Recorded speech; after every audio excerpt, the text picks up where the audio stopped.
significantly reforming the criminal justice system of a state of 40 million people, which became a national model for the work that needs to be done. And I am proud of that work. And I am proud of making a decision to not just give fancy speeches or be in a legislative body and give speeches on the floor, but actually doing the work of being in the position to use the power that I had to reform a system that is badly in need of reform. There are a lot of moments in which many of the frontrunners, specifically Joe Biden and Kamala Harris, are being attacked on their record, and they didn't specifically address the criticisms They pivoted away and head on. Yeah. Exactly, but it was very obvious all those candidates were gunning for Joe Biden and Kamala Harris. And you get a sense that it's probably going to be something that's going to come up if either of those candidates makes it to the general election, that some of these criticisms that we're hearing now may be used down the road. Absolutely. So, all right, coming up on Morning Joe, several of the candidates will discuss their performance in last night's debate, including Senators Kamala Harris, Cory Booker, Michael Bennet, plus Senator Bernie Sanders also joins the conversation on his performance. All right, joining us now from Washington, political reporter for The Hill, Julia Manchester. Julia, good to have you this morning. Appreciate it. Hey, Julia. So it seems as if the candidates didn't hold back from attacking former Vice President Joe Biden, as I was just talking about. It was very much expected. So the question is, was he or was he not prepared for last night? Everybody's got a different take on this. How's the debate going over so far at night 2 of the debate, and also Joe Biden's performance from what you're hearing?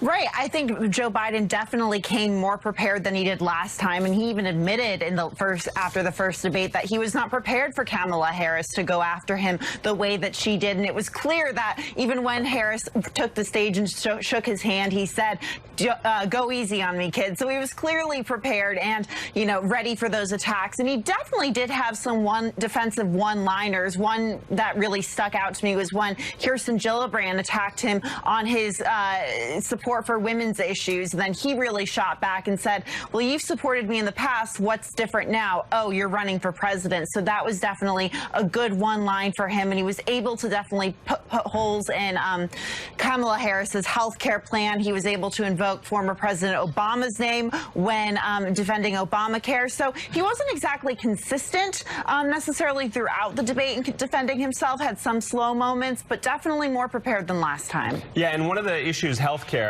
was another hot topic last night. Some candidates defending Obamacare, others slamming it. Did this show a major divide between Democrats on this issue?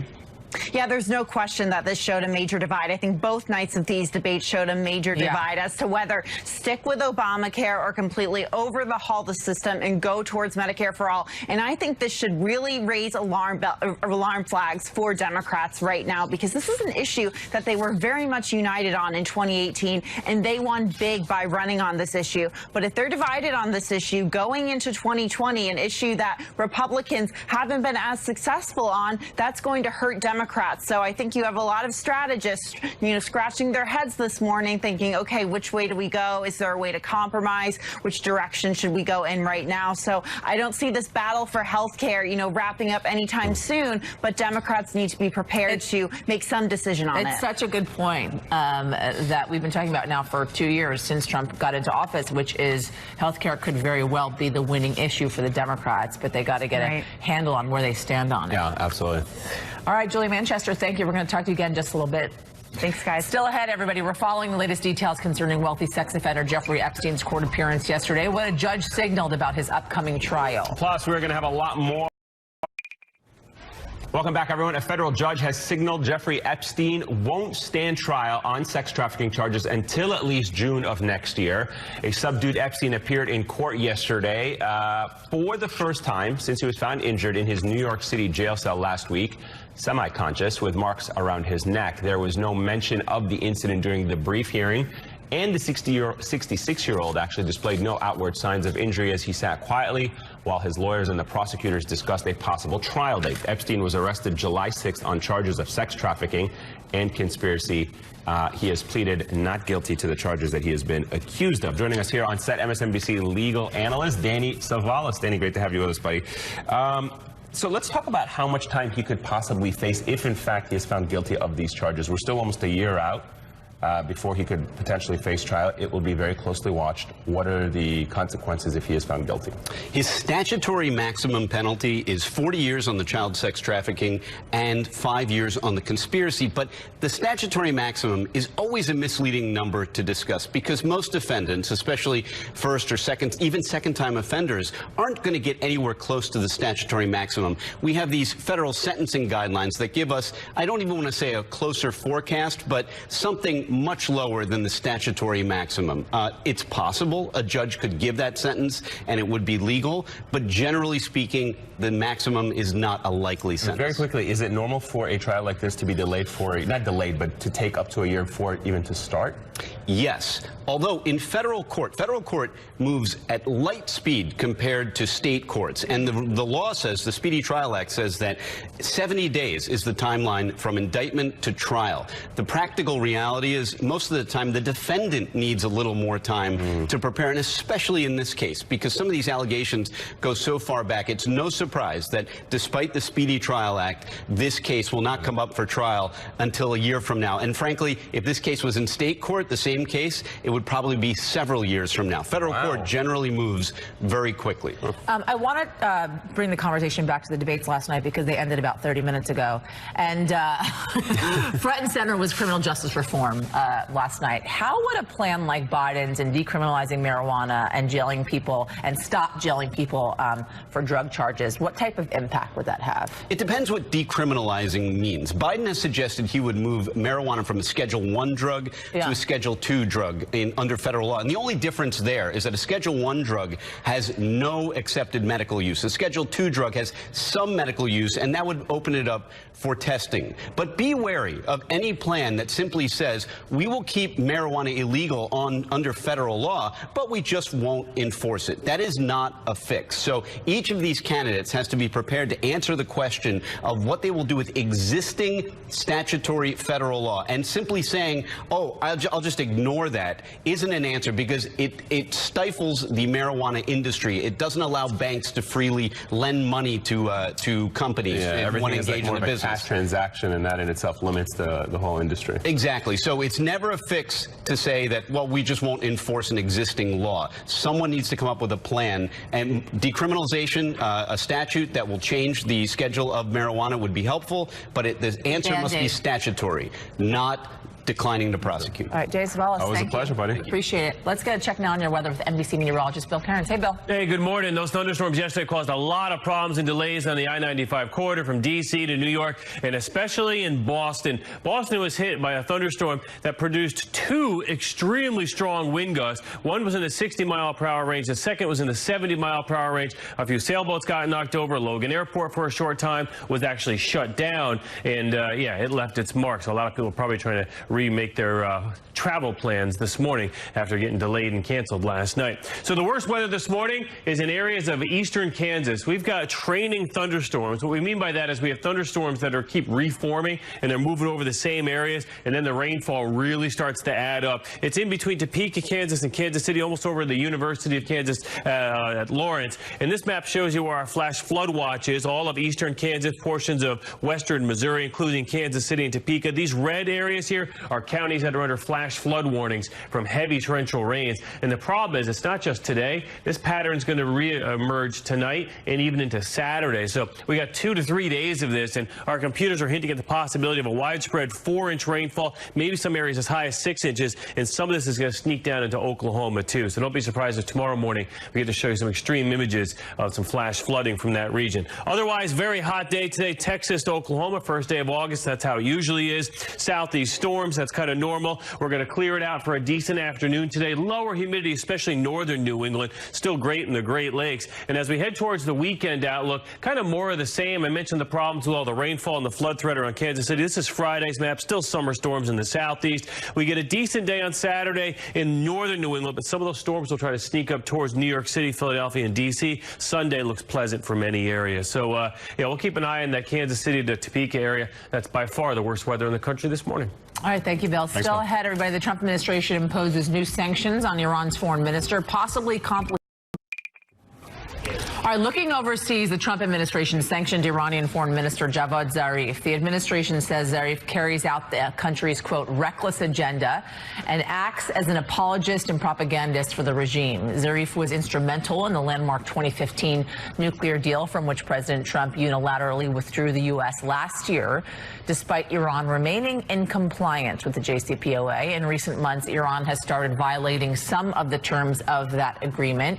Zarif responded via Twitter, writing in part this: the U.S. reason for designating me is that I am Iran's primary spokesperson around the world. It has no effect on me or my family, as I have no property or interest outside of Iran. Thank you for considering me such a huge threat to your agenda. Now, the move adds a major roadblock to any diplomatic efforts to resolve the ongoing heightened tensions between Washington and Tehran, and most likely blocks any chance for President Trump's desired talks. Interestingly enough, though, the foreign minister was in New York City meeting with many journalists, I believe, just 2 weeks ago. So and a member of the U.S. Senate reportedly meeting with Rand Paul as well. So it'll be interesting to see whether or not he'll be allowed into the country for the UN General Assembly in September. Well, and as I just mentioned, when he was here in New York, he was asked repeatedly if Iran has any interest in speaking with the Trump administration, whether it be the president himself or the Secretary of State Pompeo. There was maybe word that Zarif and Pompeo were going to talk while he was here in the United States. That obviously didn't happen. And I think now, as I mentioned, with him being sanctioned, it doesn't seem like that's going to happen anytime soon. All right, so for the first time since the start of the year, the United States has an ambassador to the United Nations in a vote largely along party lines. The Senate yesterday confirmed Kelly Craft to the post, which had been vacant since Ambassador Nikki Haley stepped down on New Year's Day. It also comes more than 5 months after President Trump announced that he was nominating Craft, who was the U.S. ambassador to Canada at the time. Craft and her husband, a billionaire coal magnate, are well-known Republican fundraisers who donated more than $2 million to Trump's 2016 campaign and inauguration. Still ahead, we are breaking down more of the biggest moments from last night's debate, including the candidates sparring over immigration and whether illegal border crossings should be decriminalized. Plus, the Federal Reserve, the Federal Reserve cuts interest rates by just 1/4 of a point, what it means for the economy, as well as mortgages, credit cards, and more. We're back. Welcome back, everybody. I'm Yasmin Vasugian alongside Ayman Mohedin. It is the bottom of the hour. Let's start with the morning's top stories. During last night's debate, when the topic of immigration came up, former HUD Secretary Julian Castro and Joe Biden squared off over the issue of decriminalizing border crossings. The fact of the matter is, you should be able to, if you cross the border illegally, you should be able to be sent back. It's a crime. It's a crime, and it's not one that, in fact... Thank you, Mr. Vice President. Secretary Castro, please respond. First of all, Mr. Vice President, it looks like one of us has learned the lessons of the past and one of us hasn't. My immigration plan would also fix the broken legal immigration system, because we do have a problem with that. Secondly, the only way that we're going to guarantee that these kinds of family separations don't happen in the future is that we need to repeal this law. What we need are politicians that actually have some guts on this issue. Thank you, Secretary. Mr. Vice President, please respond. I have guts enough to say his plan doesn't make sense.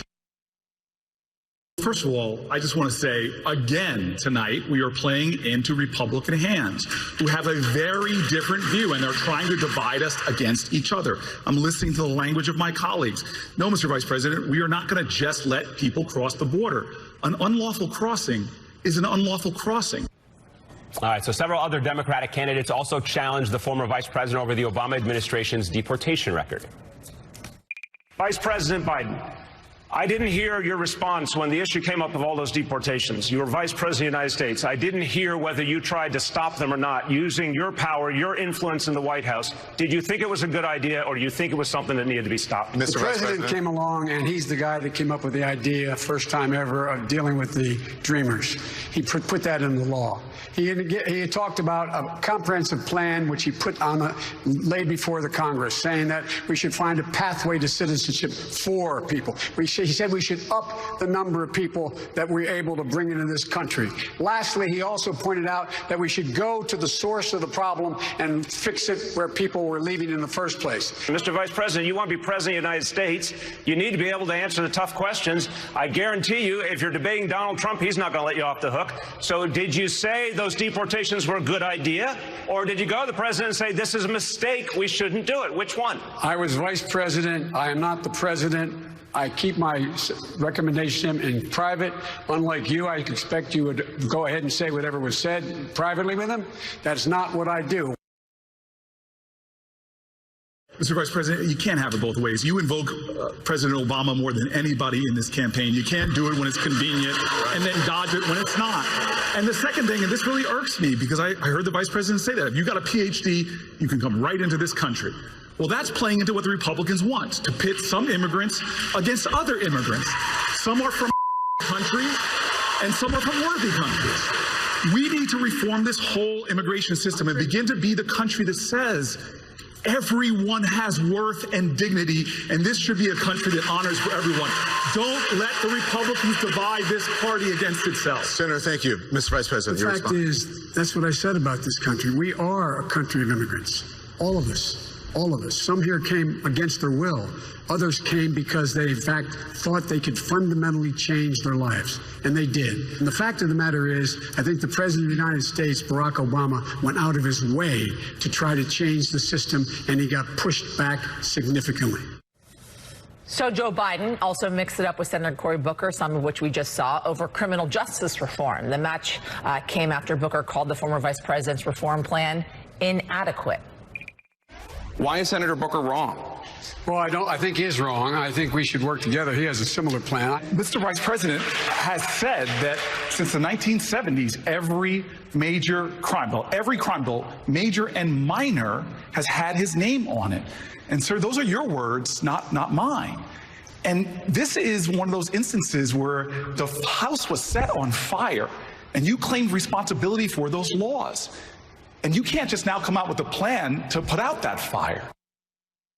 Since 2007, I, for example, tried to get the crack powder cocaine disparity totally eliminated.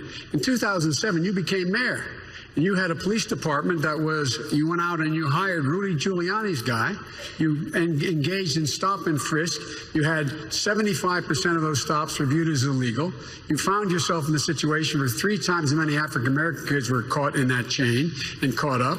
The Justice Department came after you for saying you were engaging in behavior that was inappropriate. And then, in fact, and nothing happened the entire time you were mayor. We have a system right now that's broken. And if you want to compare records, and frankly, I'm shocked that you do, I am happy to do that. There was nothing done for the entire 8 years he was mayor. There was nothing done to deal with the police department that was corrupt. Why did you announce on the first day a zero-tolerance policy of stop and frisk and hire Rudy Giuliani's guy in 2007 when I was trying to get rid of the crack cocaine? Mr. Vice President, there's a saying in my community, you're dipping into the Kool-Aid and you don't even know the flavor. You need to come to the city of Newark and see the reforms that we put in place. Wow. That was a moment.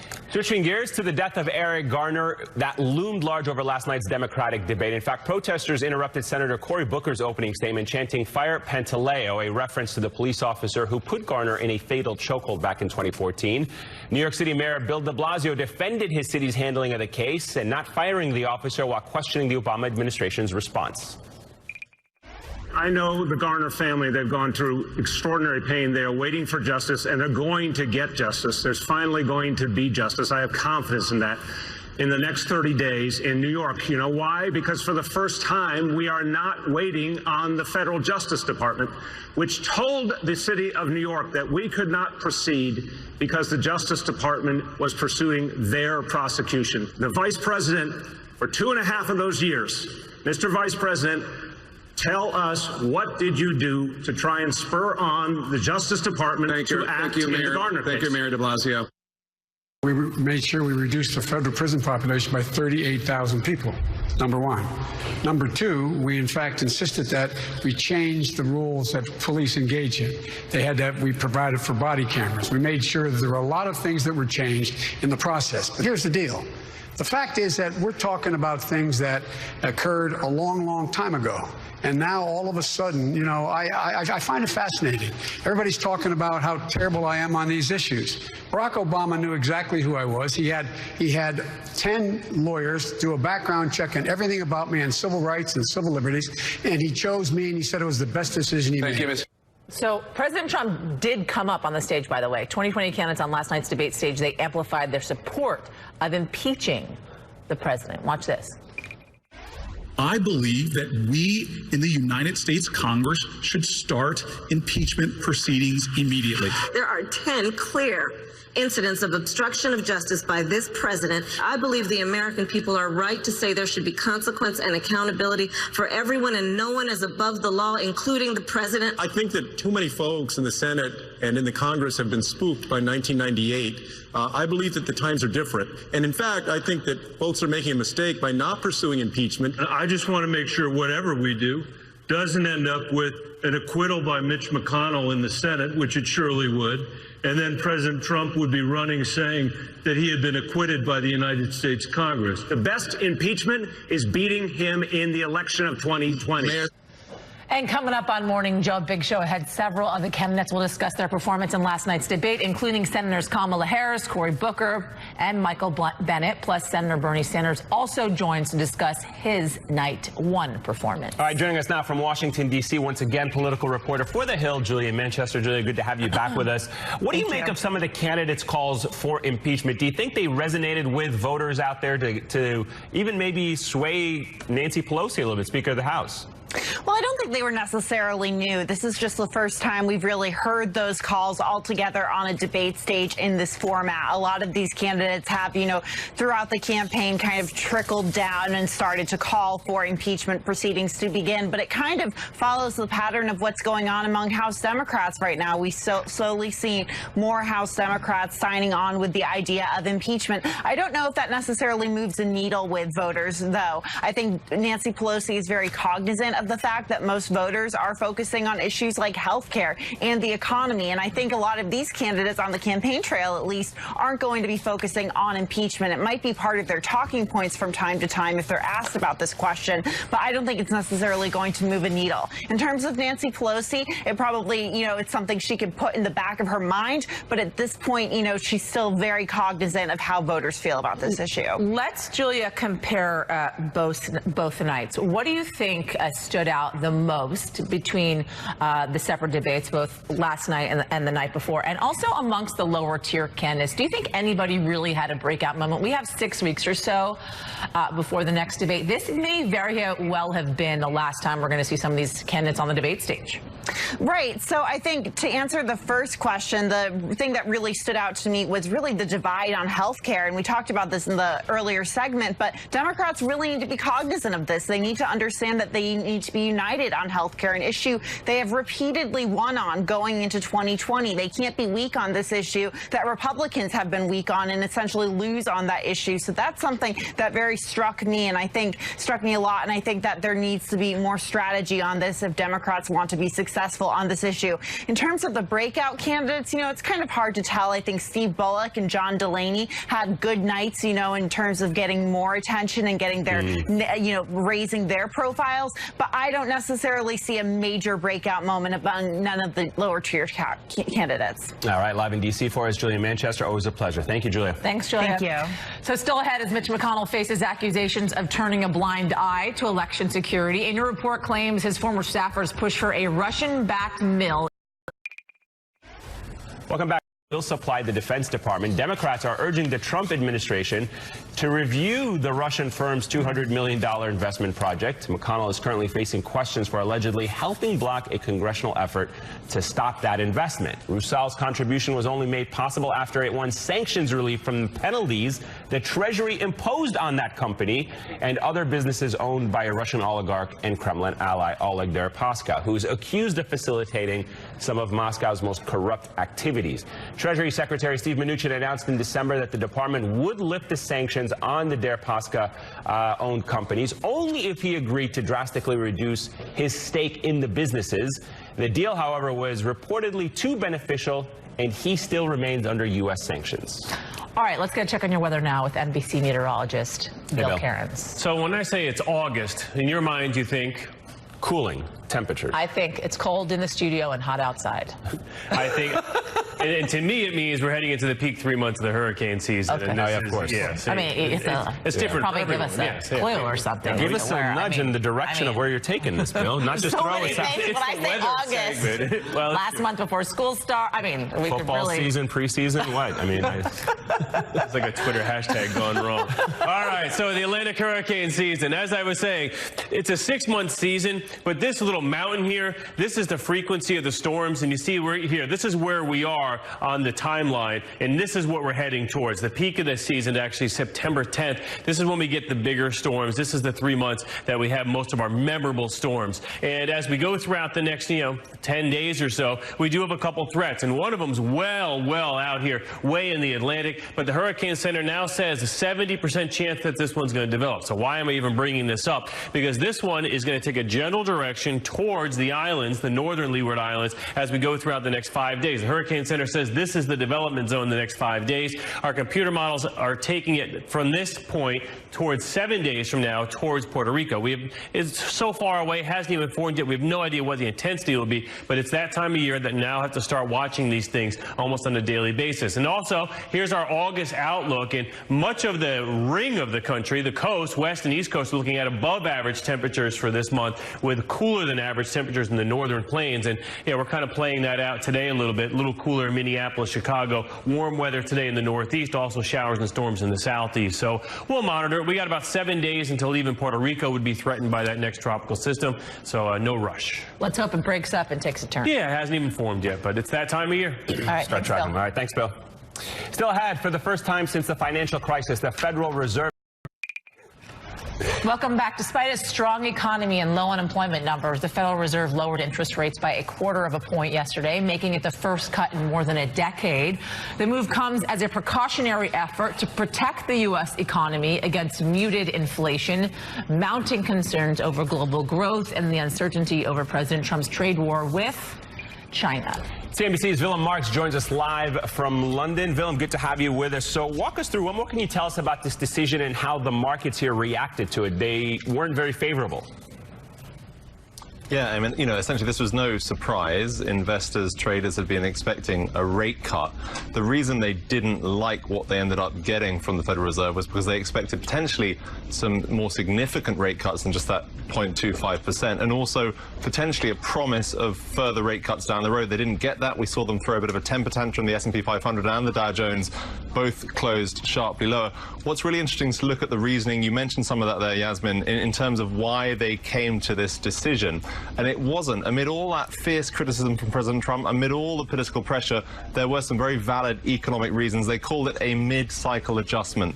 Mid-cycle, the economic cycle we've been in for more than 10 years since the Great Recession, essentially trying to make sure they can maintain the momentum of the U.S. economy because of what's happening elsewhere in the rest of the world, but also looking at what they need to do to get that key inflation target up to 2%. That's what the Fed aims for. We've seen those strong employment numbers. We've seen rising wages, and yet inflation has not reacted to that. President Trump, he did react. He said that Powell has let us down, quote, in a tweet yesterday. He's been banging that drum for some time, as you guys know well. And it's really interesting, just in terms of looking down the road at the possibility of future rate cuts. We had 2 dissenters on the Fed's board, and that makes it much harder for Jerome Powell, whether he's facing that political pressure or not, to make further rate cuts in the future. I was going to say, despite him appointing Jerome Powell, he has not been a big fan of him. No, since so now it's a question as to whether or not he's going to be gunning to remove him from his position. We'll see how that plays out. Willem Marx live in London for us. Thanks, Willem. Coming up, Axios' Nick Johnson has a look at this morning's One Big Thing, and coming up on Morning Joe, the gloves come off for night 2 of the Democratic debates.